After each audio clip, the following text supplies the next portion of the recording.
Baba Baidio, Baidi Baba Ye. Amadou Seydou, licencié de langue et de littérature arabe à l'Université de Paris. Historien des sciences et physiologiste. Agrégé de philosophie. Il est né en 1928. Il a été ambassadeur de la République du Niger en France, en Suisse et au Royaume-Uni. C'est une chose qui m'a beaucoup frappé lorsque je lisais Ulysse. Constamment, chaque fois que le héros venait dans une île, dans un village, la première chose dont on se préoccupait, c'était de savoir d'où il venait, de qui il venait. Et on ne demandait jamais où il allait. Voilà, donc c'était ça l'important. Vous commencez tout de suite par me demander mes origines, et vous ne vous demandez pas ce que je suis actuellement, et où, dans mes sentiments, je vais, où je pense aller. C'est tout à fait c'est un effet du hasard qu'en ce qui me concerne, dans ma famille, nous avons été de lettrés jusqu'au XVIIe siècle. Mes ancêtres sont des lettrés. J'ai un de mes arrière-grands-parents qui était compagnon parent de Cheikh Ousmane Danfodio, le fondateur de la dynastie Peul de Nigeria, et dont le frère commentait Aristote à ses élèves à l'époque. Aristote, vous savez qu'Aristote a été d'abord traduit en arabe avant même d'être introduit en Occident. Donc pour nous, ce n'est pas du tout une découverte. Nous, pour l'Afrique soudanienne, le fait d'aller à l'école, de voir l'écriture, c'est pas une découverte radicale, c'est pas un émerveillement, c'est pas une merveille l'écriture comme nous l'avons connue, l'écriture. Et certaines de nos langues même étaient écrites avant. De sorte qu'il y a ça, on ne peut pas, parce que ça a été très déterminant dans notre comportement. Alors pour aller à l'école européenne, je suis allé à l'école européenne par défi. Le défi. Mais défi contre quoi? Contre qui? Pas de doute, l'on se rapporte aux envahisseurs.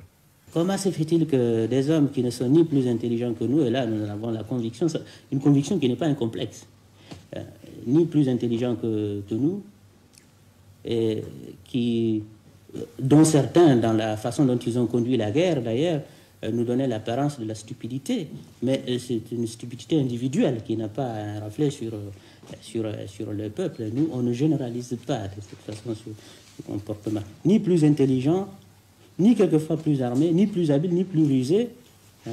Les critères fondamentaux d'efficacité de la guerre, comment se fait-il qu'il nous ait vaincus?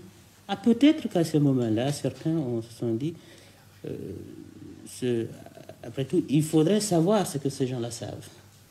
Je me souviens quand j'étais gosse, chaque fois je voyais passer des avions, je voyais passer une voiture, je réunissais les camarades, je leur demandais d'aller chercher de l'argile, et nous tâchions de fabriquer ça.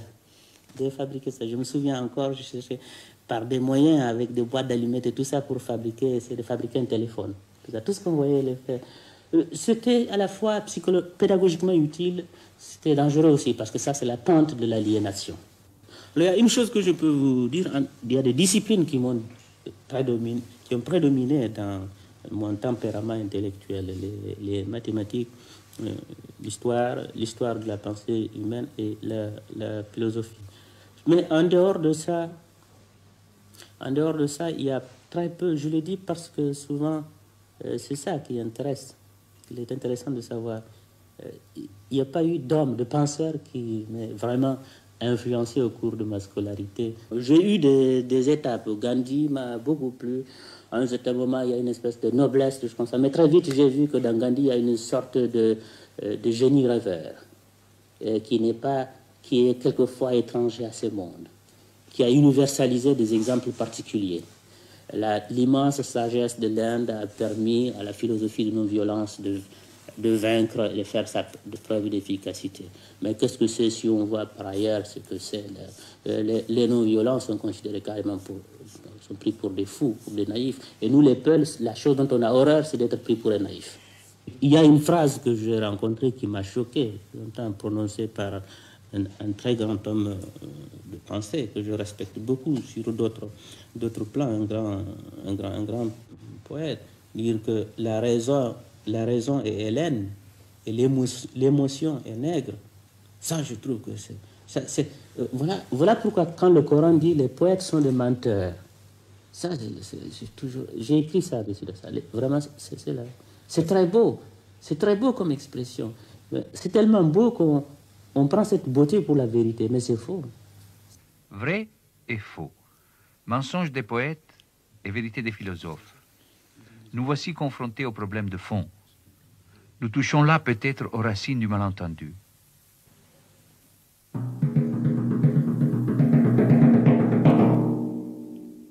La répétition, ce n'est pas... C'est banal de le dire en Afrique. Ce n'est pas un défaut. C'est pas un vice. C'est pas un vice intellectuel, la répétition. Pourquoi ça l'est devenu en Occident? Pourquoi on a horreur de la répétition dans la pensée occidentale? Et pourquoi on a fait prévaloir la signification de l'originalité comme cette qualité qui ne se révèle qu'une seule fois, mais la deuxième fois, elle est une autre qualité. Pourquoi le refus de la permanence des valeurs, c'est ça. Et c'est valable pour tous les peuples que l'on peut appeler rapidement des peuples anciens, parce que la répétition, c'est le langage de la vérité et de l'éternité. C'est ça, c'est l'expression des choses qui durent, c'est ça, la répétition. Les vérités qui ne se répètent pas, qu'on ne répète pas, ce ne sont pas des vérités. Ce que vous ne répétez pas, ce n'est pas vrai. C'est le mensonge qui est discontinu. On peut trouver un style par une virtuosité intellectuelle ou par un don personnel. On peut trouver le moyen de varier le style de répétition d'une vérité. Mais la vérité elle-même est répétition. Tous les grands penseurs se sont attachés aux vérités qui se répètent. Et la vision même du monde, les Allemands, ce que les Allemands appellent la Weltanschauung, des anciens par exemple, c'est ça, c'est de saisir ce qui se répète. Je crois que c'est un philosophe italien qui est le dernier, je crois, des adeptes de cette comment vous appelez ça, cette vision du monde qui consiste à dire que l'essence du monde, le destin fondamental du monde, c'est quelque chose qui se répète. C'est Giovanni Battista Vico. C'est Vico, les ricorsi. Corsi e ricorsi. C'est ça. Et seul l'inessentiel est radicalement original et ne se répète pas. Les choses essentielles se répètent. Et en Afrique, si vous faites une archéologie de la pensée africaine, vous retrouvez ça, vous retrouvez ceci, la valorisation de ce qui se répète. Il y a une chose qui n'est pas faite en Occident, c'est la psychologie du progrès. On a fait une idéologie du progrès, une histoire du progrès, une métaphysique, mais on n'a pas fait ce qui est le simple, une psychologie, voir dans quelle mesure le concept même de progrès est compatible avec sa perception psychologique.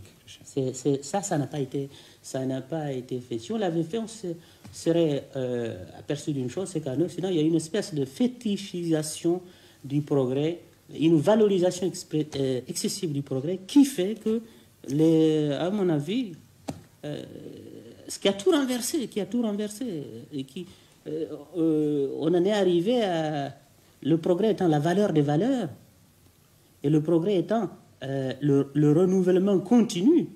Eh tout ce qui n'est pas renouvelable, c'est infamant dans la conduite des hommes, dans l'existence sociale, etc. Mais ceci n'appartient pas de toute éternité à la pensée occidentale même. Chez les anciens, ce qui vaut, c'est ce qui se répète, c'est ce qui dure, ce qui reste, ce qui est le même. C'est le même, comme disaient les présocratiques, c'est le même. Disait Parménide, l'être, c'est ce qui est là, massif, qui échappe au changement. Cette valorisation du changement, au point de considérer ce qui est presque un paradoxe. L'Occident en est arrivé à considérer même comme valeur éthique le changement. C'est pour cela d'ailleurs qu'en Occident, le concept d'universel est un concept complètement inintelligible. On ne sait pas comment concilier l'universel, l'éternellement vrai, l'universel, comment le concilier avec ce qui change.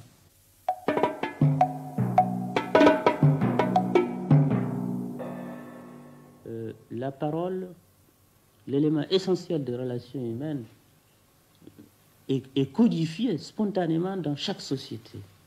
Il y a une espèce de distribution de la parole. Le vocabulaire, pour signifier la même chose, n'est pas le même au niveau des couches sociales. J'hésite à dire couche sociale parce que tous ces mots-là sont chargés de leur structure économique, l'interprétation historique. Ce n'est pas ça. Enfin, convenons que, par exemple, les forgerons ont le droit de dire certaines choses. Il y a un groupe, mettons, les tisserands ont le droit de nommer les choses par leur nom. Mais quand vous, à un certain niveau, ce qu'on appelle les nobles, ils ont un vocabulaire à eux. Le vocabulaire, dans la même langue, est tel que ils peuvent, quand ils parlent, ils peuvent parler dans des conditions absolument incompréhensibles des autres. Je crois que c'est une exagération du désir, c'est un phénomène psychologique, l'exagération de cet effort à exprimer les choses, pas par leur véritable nom, mais à les exprimer en biais. On parle d'une façon oblique. C'est les autres qui parlent de vous en bien. Et c'est ça la raison essentielle. La justification sociale du griot. Le griot, c'est celui qui parle des autres, qui doit parler d'eux. Et c'est si vrai que, même très certainement actuellement dans les je ne sais pas si vous avez été en Afrique, si vous allez en Afrique, allez un jour assister aux cérémonies, enfin aux entretiens que ce que nous appelons chez nous les lamis, c'est-à-dire les chefs. Les chefs, le matin, ils ont leur cours, les gens sont assis autour, ils sont en conversation très ordinaire avec les gens qui les accompagnent. Il y a toujours à côté du lamido, il y a toujours un ou deux personnages qui sont là. Les premiers explorateurs avaient pensé que c'était des interprètes. Ce n'étaient pas des interprètes. Ils étaient là pour dire ce que dit le roi. Mais lui-même ne parle pas directement. Ceci existait en Europe au Moyen-Âge, ça existait, ça existait chez tous les peuples. Chez les peuples orientaux, c'est très caractéristique. Je me demande même dans quelle mesure ce n'est pas là l'origine sociologique des prophètes. C'est un prophète qui parle pour les autres. Vous savez, les prophètes ne parlent ni d'eux-mêmes, ni pour eux-mêmes, ils parlent pour les autres. Dans les polythéismes, les prophètes parlent pour Dieu dans les monothéismes. Je crois que, ceci peut-être c'est exagéré comme extrapolation, mais c'est une vérité générale. La seule différence, c'est qu'en Afrique, c'est une vérité qui relève de l'actualité. Si vous référez aux critères occidentaux, celui qui est le maître de la parole, c'est le maître alors. Là, c'est la très grande différence. La maîtrise du verbe n'est pas du tout, ne signifie pas du tout que l'on est le maître. Voilà donc une atteinte sérieuse portée au statut occidental de la parole datant de 20 siècles depuis Démosthène. Mais quel est donc le sort que l'Afrique fait à l'éloquence? L'éloquence est vile, au sens sociologique. C'est une... si je vous l'ai dit, c'est vraiment, à mon avis, une des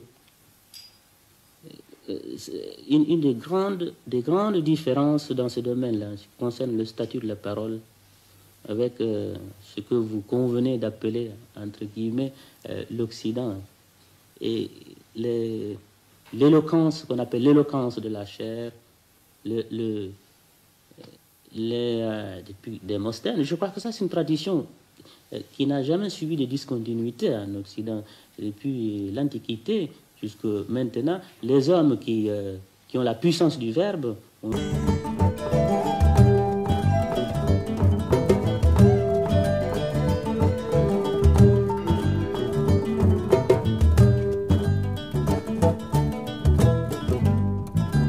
On a vu une des grandes différences dans ce domaine-là, qui concerne le statut de la parole, avec ce que vous convenez d'appeler, entre guillemets, l'Occident, et l'éloquence qu'on appelle l'éloquence de la chair, depuis Démosthène. Je crois que ça, c'est une tradition qui n'a jamais subi de discontinuité en Occident. Depuis l'Antiquité jusqu'à maintenant, les hommes qui ont la puissance du verbe ont toujours une puissance consacrée par la société et une puissance transformée en pouvoir. Hein. Il y en a même qui ont réussi à transformer ce pouvoir, cette puissance en pouvoir, et ce pouvoir en pouvoir politique en Occident. Dans l'Afrique traditionnelle, la maîtrise du verbe appartient à une caste qui n'est pas du tout la caste du pouvoir.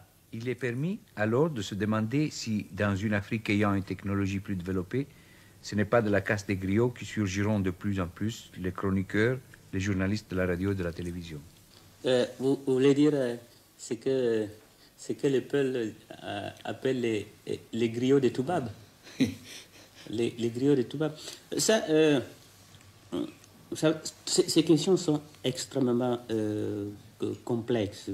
Chaque fois qu'on en parle, on a le sentiment d'être tellement trop simple que finalement, on met cette question elle-même en question. On se demande si ce qu'on dit recouvre toute la réalité. L'éloquence, c'est le propre du griot. Là, partout où il y a la qualité prédominante de l'éloquence requise, il y a un peu du travail du griot, c'est évident. Je ne dis pas que ça peut créer un obstacle sociologique à la formation des journalistes ou à la formation ou au parlementarisme. Mais enfin, quand même, si vous écoutez les paysans, l'Afrique traditionnelle, on entend toujours... Je me souviens avoir été quelquefois assisté à des séances de parlement. C'est très caractéristique d'ailleurs, je vais dire l'Afrique de chez nous, l'Afrique soudanienne que je connais. Les députés, parmi eux, il y en a de toutes les couches sociales, parce que l'Afrique moderne mélange tout le monde et c'est heureux. Mais c'est très net. Les députés les plus silencieux, remarquez ça. C'est vraiment, c'est presque une loi. C'est les plus silencieux, ceux qui parlent le moins, ou ceux qui, quand ils demandent la parole, ce n'est jamais plus de 2 minutes. Ils disent une ou deux choses et ils vont s'asseoir. Ceux-là, vous pouvez le constater tout de suite, ce sont les gens qui appartiennent à une génération. Cette génération qui, même si elle a été à l'école française ou à l'école anglaise, je parle du Niger, par exemple, ou du Nigeria, des pays qui sont des pays d'origine, si vous voulez. Là, on sent que ceux-là, vous pouvez dire, même s'ils ont été à l'école française ou anglaise, vous remarquez que la majeure partie, la partie déterminante de leur éducation, c'est dans la pédagogie traditionnelle, dans l'Afrique traditionnelle. Par contre, ceux qui viennent des écoles ou des universités ou françaises ou anglaises, les Anglais un peu moins, parce que les Anglais donnent une éducation qui tient compte de la tradition. Ceux-là, alors là, permettez que je parle 2 minutes, ils parlent 3 heures. Alors là, et on entend souvent les griots dire, mais ça, c'est des chefs ou des griots? C'est des chefs ou des griots, ça. C'est toujours ça. Je ne veux pas pousser l'exemple jusqu'à la méchanceté suprême et vous dire que j'en étais témoin moi-même. Les peuples africains, surtout l'Afrique soudanienne, sont très choqués de voir un chef d'État venir tenir un discours, faire un grand meeting et parler pendant 3 heures. Ils sont très, très choqués. Ça, c'est pas un chef, ça. Si un chef parle pendant 3 heures,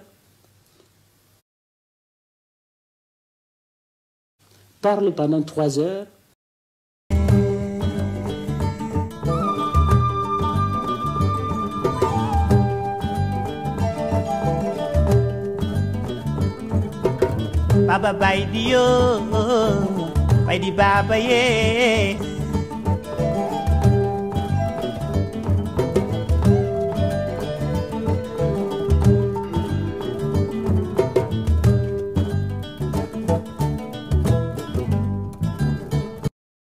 Assister à des séances de parlement, c'est très caractéristique d'ailleurs, je vais dire l'Afrique de chez nous, l'Afrique soudanienne que je connais, les députés,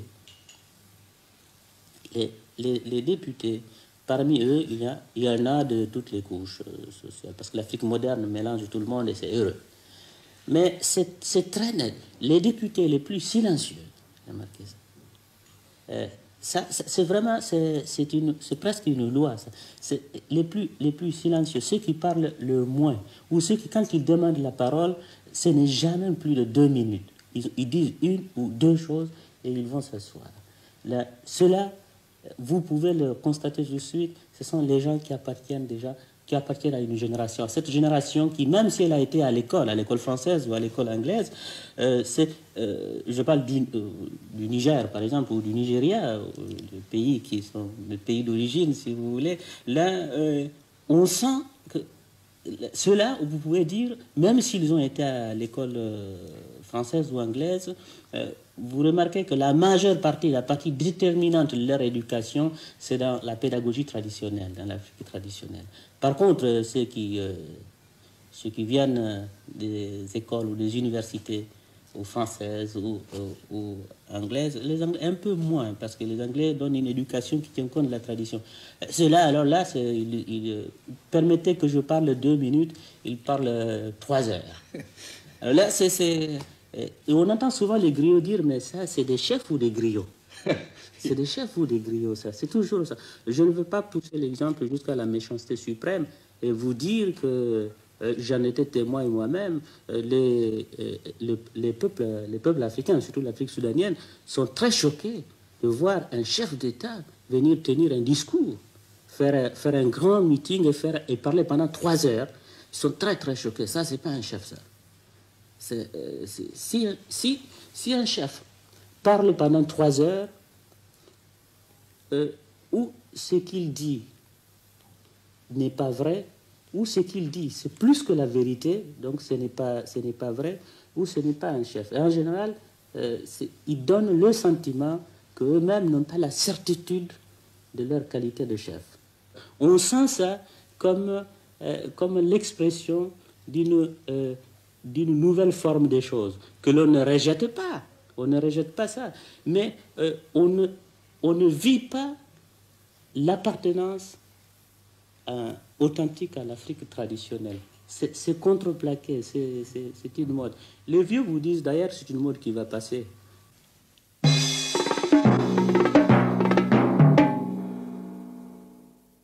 Depuis des années, les historiens du monde entier essayent patiemment de reconstituer l'histoire de l'Afrique à partir de sa tradition orale. Amadou Seydou est de cela. Le fait qu'on n'ait pas eu l'écriture pour marquer ce qui a pu se passer dans le passé, ça constitue effectivement une gêne pour la constitution des documents et tout. Ça, c'est évident, c'est même une banalité. Mais ceci dit, il ne faut pas exagérer. Parce que, pour 2 raisons. Une, c'est que l'écriture, c'est une technique, c'est un instrument de constitution de documents essentiels. Mais c'est la meilleure technique, c'est l'écriture, c'est un excellent instrument de mensonge. Et les anciens le savaient. Quand ce qui est écrit est complètement vrai, on le déchire. Quand c'est une vérité préjudiciable, on le déchire. Et quand on ne peut pas le déchirer, on en interdit l'accès pendant 50, 60 ans. Alors là, l'écriture est quand même ambiguë. C'est un moyen pour les hommes de mentir aux générations futures. Et ceci est très facile en Occident parce que c'est très curieux. On croit plus à la parole écrite qu'à la parole orale. Ça, c'est l'inverse en Afrique. J'exagère en disant l'inverse. Mais en Afrique, il y a une prédominance de la croyance à la parole. Et la prépondérance, l'impérialisme de l'écriture, pour ainsi dire, aboutit à ce résultat invraisemblable que ce qui n'est pas écrit est accessoire. Or, l'essentiel chez l'homme, c'est ce qu'il dit devant vous, c'est la parole. Alors, vous pouvez vous permettre, je peux me permettre, si ce n'est pas enregistré, et si ce n'est pas noté, et même si c'est noté, si je ne signe pas, je peux vous dire n'importe quoi, et demain vous dire, mais non, je ne l'ai pas dit. Ça, c'est impensable dans l'Afrique traditionnelle. Ce qu'on a dit, on l'a dit. Et on demande au fils de dire plus tard qu'on l'a dit. Donc, il n'est pas du tout sûr, et il faut faire des recherches très pénibles dans ce domaine, pour savoir quel est le degré de vérité du document écrit et du document oral. Le manque de vérité du document oral, c'est dû simplement à la défiance de mémoire. Le manque de vérité dans le document écrit peut être intentionnel. Et cela, c'est plus grave pour la constitution de l'histoire. Ceci dit, il y a une nécessité. C'est que l'Afrique n'a pas d'écriture, donc on ne peut s'adresser qu'aux témoignages oraux, c'est-à-dire à la tradition orale, qui est ce livre constitué de la série infinie des ancêtres, et des hommes, et des cerveaux, et des mémoires, pour restituer ce qui peut être restitué dans l'histoire africaine. Alors ça exige naturellement une méthode tout à fait nouvelle, analogue à celle dont se sont servis les premiers hommes de la Renaissance pour reconstituer l'histoire de l'Antiquité. Ils se sont servis de oui-dire, de ce qu'on raconte, de ce qui existe dans les paperasses, de ce que certains ont les livres, mais ils ne le mettent pas dans le domaine public, et ils racontent ce qu'il y a dans les livres, etc. Je dois dire d'ailleurs, c'est très dommage, la prépondérance de l'écriture dans l'Occident. Dans tous les livres d'histoire en Occident, je suis très frappé par l'exagération de l'importance du document écrit et l'absence totale de référence à la tradition orale.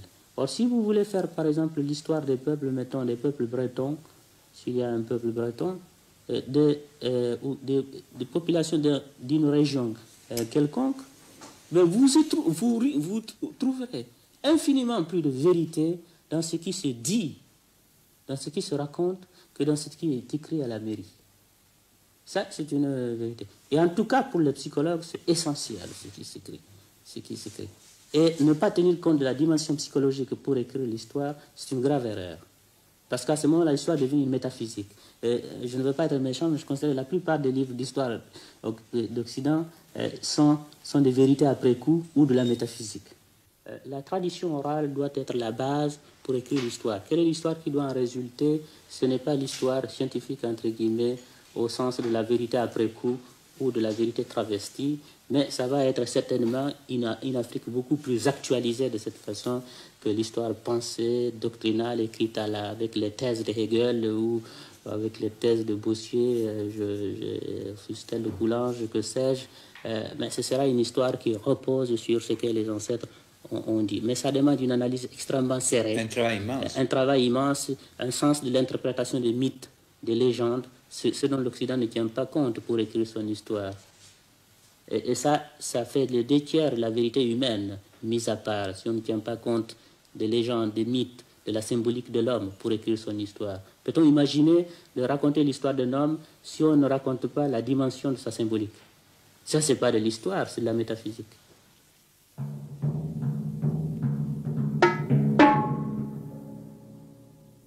Dans l'Afrique traditionnelle,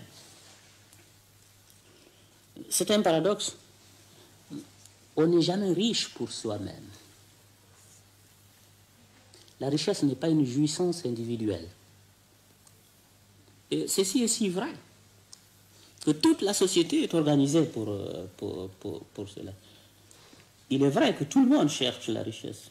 Tout le monde cherche de tout le temps en Afrique, dans l'Afrique traditionnelle, tout le monde recherche la richesse. Mais la finalité de la richesse, pour un individu qui est riche, c'est d'être pour lui un moyen de partager cette richesse avec les autres.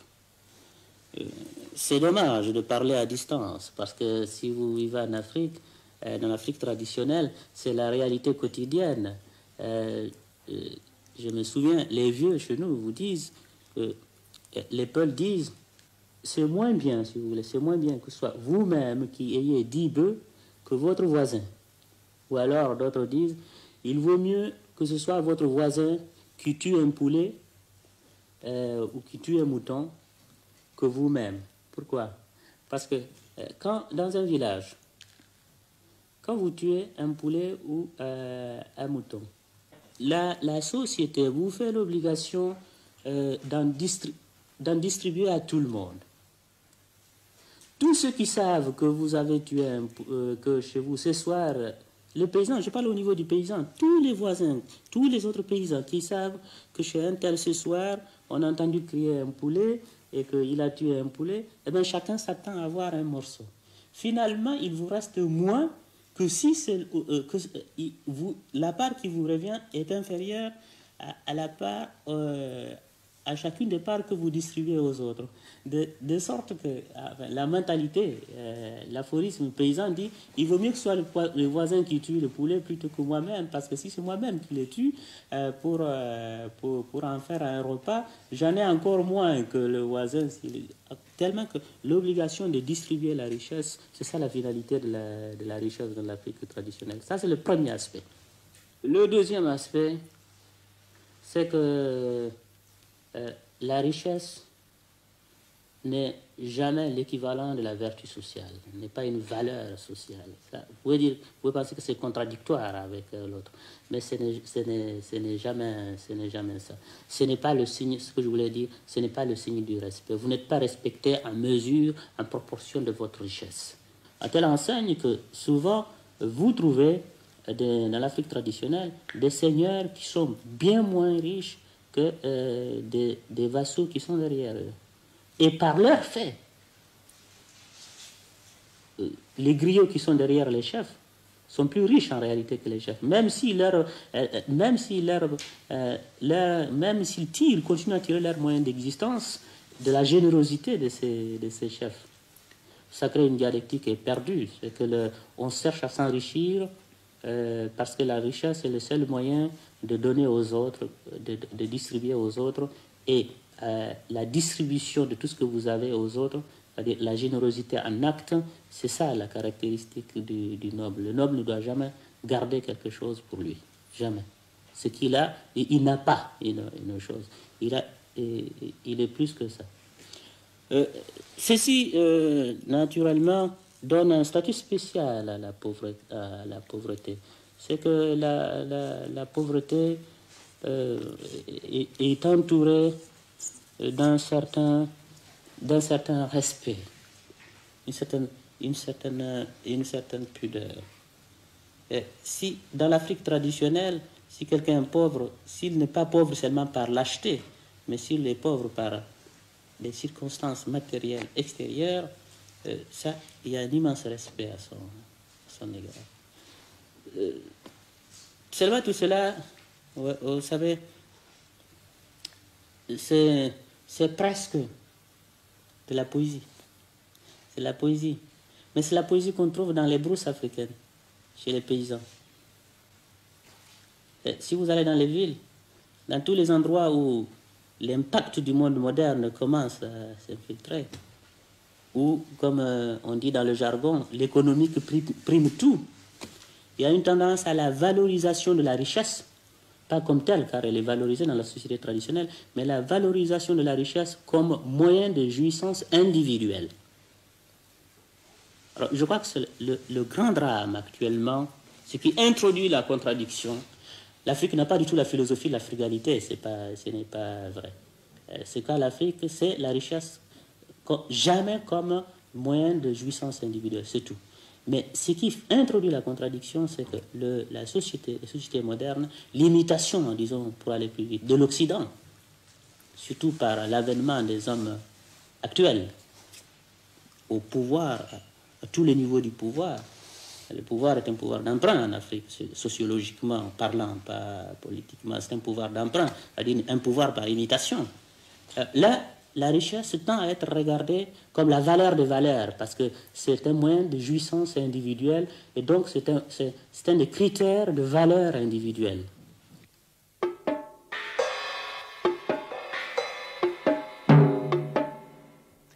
Vous m'avez dit une fois à peu près ceci. L'Occident souffre d'une technologie qui n'est pas accompagnée du moral, et l'Afrique souffre au contraire d'avoir une éthique qui n'est pas appuyée par une technologie adéquate. Ceci me paraît un antagonisme premier et fondamental. La technologie, elle est, j'allais dire une banalité, hein, elle est ce que l'homme a fait. Elle vaut ce que vaut l'homme qui l'utilise et ce que vaut la société qui l'utilise. Je considère que ceci étant, la technologie est non seulement indispensable, l'instrument technologique, la civilisation technologique est non seulement indispensable à l'Afrique, mais il faut la requérir, parce que vraiment, je considère que personnellement, c'est ça qui manque à l'Afrique. Et à ce point de vue, je peux dire que ce qui fait la richesse de l'Europe, c'est cela c'est cela la pauvreté de l'Afrique. L'Afrique, bien sûr, regorge de valeurs humaines remarquables. Il faut souhaiter beaucoup que ces valeurs humaines puissent non seulement se conserver, pour être au moins, en certain sens, le témoignage que l'homme a valu quand même quelque chose. Et non seulement ceci, mais que également cet humanisme qu'on se complaît à regarder, à retrouver dans nos traditions, puisse s'universaliser. Ça, je le souhaite. Mais je ne voudrais pas que ce souhait aille avec le refus de la technologie, car la technologie peut être une promotion essentielle, indispensable pour une Afrique moderne. Ça, c'est requis. Je crois que, vous savez, chacun de nous est un Rousseau ou un Chateaubriand des heures d'hiver. On se complaît à inventer l'existence d'une civilisation sur un continent, peut-être actuel ou passé, où les hommes avaient la perfection absolue parce que ça a échappé à la technologie, ça a échappé à l'évolution sociale, etc. Et tout ça. Je crois qu'il ne faut pas, c'est très poétique, mais il ne faut pas exagérer.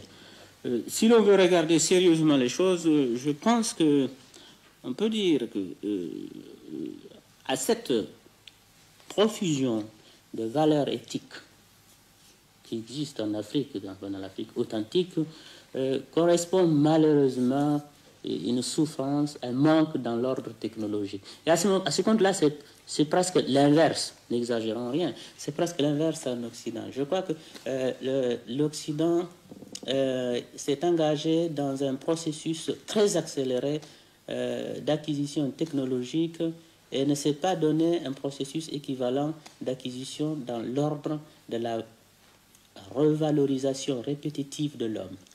Il n'y a pas eu correspondance, comme diraient les mathématiciens dans leur jargon, il n'y a pas correspondance biunivoque entre le progrès technologique en Occident et le progrès éthique, ou simplement le maintien de valeurs éthiques.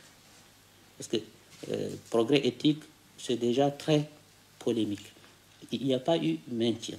Et on a même l'impression qu'il y a destruction au fur et à mesure du progrès technologique. Et c'est ça le vrai drame de l'Occident, c'est qu'il y a une espèce de distance intérieure et extérieure qui s'instaure au sujet de l'homme. une distorsion entre sa puissance technologique et sa puissance éthique. Ça, c'est ça qui fait... c'est ça. Et au fond, de ce côté, ce sont des parents, l'Occident et l'Afrique. Ce sont des parents. Ce sont des parents pauvres, à chacun d'une pauvreté spéciale. L'Afrique est riche d'excès, de valeurs éthiques, si vous voulez, excès par rapport à la pauvreté éthique.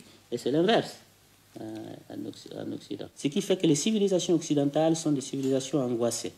C'est qu'il y a une différence chez l'homme, une différence de plus en plus radicale entre la puissance matérielle et la puissance morale. Et ça, quelle que soit la façon dont on résout cette angoisse, une des façons, c'est d'accepter cette angoisse comme une réalité de l'homme. Certains l'ont fait. Certains l'ont fait. Mais en tout cas, il y a cette contradiction qui est très caractéristique de l'Occident. Et elle est vécue. La contradiction résultant de la différence entre la faiblesse technologique et la puissance et la force morale, la vertu du pauvre chez les Africains, cette contradiction-là n'est pas une angoisse pour le moment en Afrique parce qu'elle n'est pas vécue.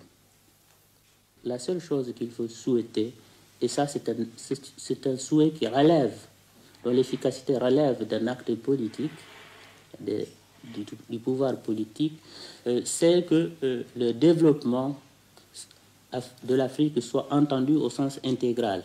Qu'on n'entende jamais par le développement de l'Afrique, le développement dans le processus technologique en négligence absolue du développement, ou en tout cas du maintien des valeurs essentielles de ce qui fait l'homme africain, l'humanisme africain. Vous avez dit, c'est tout à fait abstrait ça, mais il y a des exemples extrêmement concrets, tels que cette hospitalité, qui est une actualité, une réalité en Afrique. Ce lien de la cellule familiale, qui est une réalité en Afrique. Ce respect, enfin ce devoir que l'homme se fait, cette responsabilité qu'il se sent à l'égard de ses enfants, à l'égard de son père, à l'égard de sa mère, et qui est un devoir absolument transcendant à sa vie quotidienne, que tout ceci ne soit pas balayé par la technologie, mais que le désir de maintenir ceci ne signifie pas le refus de la technologie. Voilà l'impossible que je cherche. Mais il est très facile d'obtenir qu'un peuple se développe sur le plan exclusivement économique au détriment de ses valeurs éthiques et de ses valeurs nationales. C'est très facile. Les peuples le disent. On peut toujours avoir de l'argent, ne serait-ce qu'en allant se vendre au marché. Mais ça, on le refuse toujours.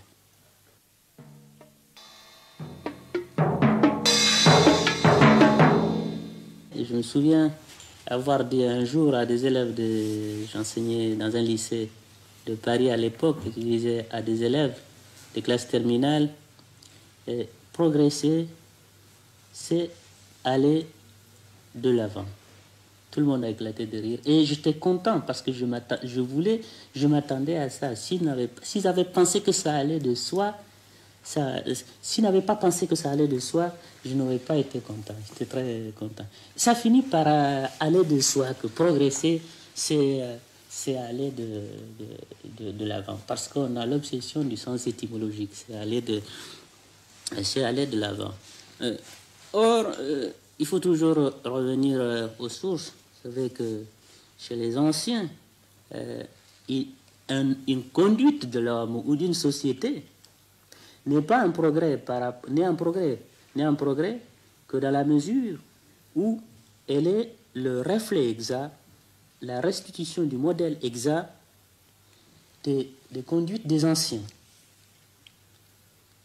Le progrès éthique, c'est-à-dire la valorisation éthique, le progrès même social, économique, c'est de retrouver les états antérieurs. On a le regret, on a perdu, les anciens étaient mieux. les anciens. Progresser, c'est retourner aux sources chez les anciens. Chez les Grecs, c'est très net. Oui. En Afrique, cette mentalité dans l'Afrique traditionnelle existe d'une certaine façon. Et c'est certainement ça qui explique que dans toutes ces sociétés anciennes, si on regarde, on fait une analyse fine des problèmes, on s'aperçoit que, par exemple, c'est la raison pour laquelle les vieux sont entourés de respect. Les vieux, c'est les témoins, c'est les modèles passés vivants. C'est eux le progrès. C'est eux le progrès. C'est pas le progrès, c'est parce que les anciens, par principe, les anciens ont toujours mieux fait que les nouveaux. Ça, c'est l'anti-progrès au sens moderne. Alors, la perspective est complètement renversée. Actuellement, c'est aller comme de soi que progresser, c'est ajouter quelque chose à ce qui se faisait autrefois. C'est la fuite en avant. Il y a une légère confusion entre progresser et évoluer. On ne s'est pas aperçu que dans certains domaines, le progrès consiste dans le maintien de certaines valeurs, c'est-à-dire dans la permanence des valeurs qui ont fait leur preuve. C'est ça c'est pour cela. Alors, si je vous dis ça, c'est pour vous expliciter le terrible problème. Tellement terrible que ce n'est pas seulement propre à l'Afrique, mais même un peu partout dans le monde. On préfère ne pas se poser des questions. Et partir comme ça, partir comment? Il faut toujours partir sur le modèle occidental. Et c'est là le reproche fondamental que je fais, que ce soit dans l'effort économique de progrès, l'effort social, l'effort même de valorisation des conduites, etc. Tout se passe comme si le mieux, c'est ce qui est fourni par le modèle occidental. Et on adopte ce modèle sans critique. Il n'y a pas un théorème de Pythagore occidental, un théorème de Pythagore asiatique, un théorème de Pythagore africain. Il n'y en a pas. Ça, non. Mais il y a certainement une distribution, une politique de distribution des biens sociaux conforme à un modèle qui soit africain, un modèle asiatique et un modèle occidental. Que l'Afrique tourne le dos à ce modèle dans ce domaine pour se référer au modèle occidental que l'Occident lui-même cherche à combattre, ça c'est très mauvais. C'est pour cela que, en fait, le danger c'est que on progresse, mais on progresse en s'installant dans une vitesse de concept qui ne laisse pas le temps à la réflexion, au choix. Le progrès n'est pas sélectif. C'est ça qui est dangereux. Particulièrement, la génération actuelle n'est pas du tout, est obsédée par le modèle extérieur. Au point, je le répète, d'adopter des modèles que l'Occident lui-même critique. Mais la grande chance, c'est que l'Afrique traditionnelle résiste à ça. Ce qui fait d'ailleurs de terribles contradictions, parce qu'il faut trouver le joint au niveau des dirigeants, à un niveau, cette génération d'emprunts est tiraillée entre l'Afrique qui veut se développer selon une authenticité qui n'est pas le rejet des autres. Il n'y a pas de xénophobie en Afrique. Je l'ai toujours dit et ça paraît paradoxal pour ceux qui ne connaissent l'Afrique que par les journaux. L'Afrique n'est pas xénophobe. C'est pas connu ça. C'est des sentiments qui ont été importés, qui ont eu leurs adeptes là-bas et qui les ont encore. Mais c'est importé. C'est une importation. L'Afrique n'est pas xénophobe. C'est ça peut-être qui a été son drame au cours de l'histoire.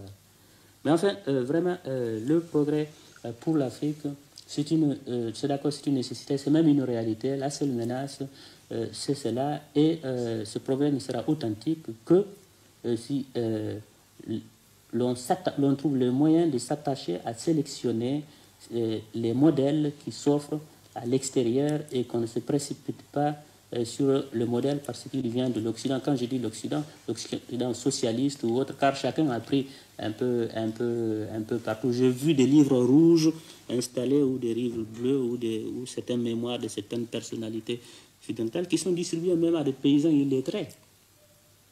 Et on les oblige à les réciter, à réciter le contenu parce que c'est la condition de socialisation ou de capitalisation ou parce qu'une ambassade a distribué ça, occidentale ou non, alors que les sentences et les aphorismes qui se trouvent là-dedans, ça ne vaut même pas le 10e des proverbes qu'on entend chez les paysans.